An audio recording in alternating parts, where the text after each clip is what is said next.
Today I talk about hip pain, back pain using the joint by joint approach.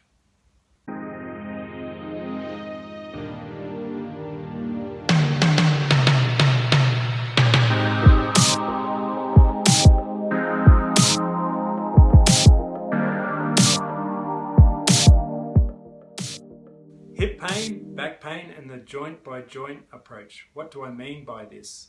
When someone comes in to see me and they have lower back pain or they have hip pain or thoracic pain, that's sort of mid-back pain, what I adopt is the joint by joint approach. The joint by joint approach has two common elements, mobility and stability. If we start at the ankle, we want the ankle to be mobile. We go up to the knee, we want the knee to be stable. We come up to the hip we need to be mobile.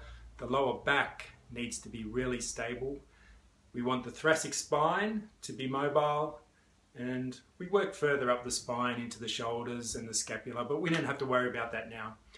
Let's talk about the hips. The hips need to be mobile. Your hips may be stiff, especially on one side compared to the other. They may be immobile bilaterally, which means both sides, or they might be just weak, or they might be too floppy. So I have to identify what's going on with your hips to work out what could be causing your hip pain. Now, there are two main things that could be causing your hip pain. Generally, we're looking at the tendons going right into the hip joint, and we're looking at the tendons and muscles going into the sacrum, which is further up your bum, right up there.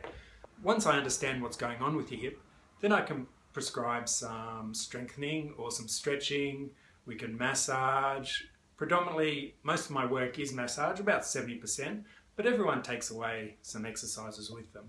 If your hips aren't mobile, you may be experiencing knee pain, or you may be experiencing lower back pain. Let's talk about lower back pain for a second.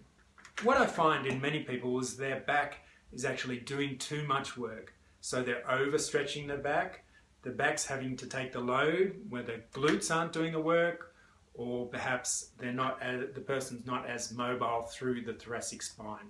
So if we look at the joint by joint approach, the back has to be stable. So I need to look at your thoracic spine, trying to loosen that up a little bit, and also work on your hips to try and loosen your hips up a bit so that lower back doesn't have to do as much work.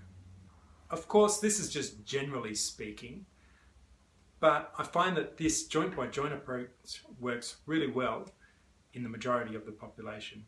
I don't forget about things like chronic pain and other biomechanical deficiencies that are going on within the body, but I start with the joint by joint approach and then work from there.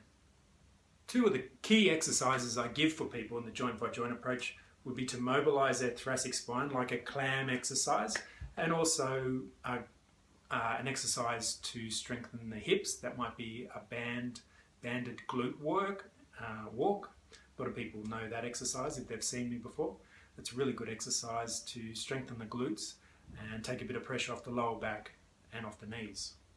When using the joint by joint approach, I prescribe exercise, I prescribe stretching, mobility exercises, and of course, as mentioned before, 70% of the work I do is probably massage on your body to try and free up the tissue within the affected areas, including the lower back, but the thoracic spine, muscles around that, and of course the hips, all the way down the legs.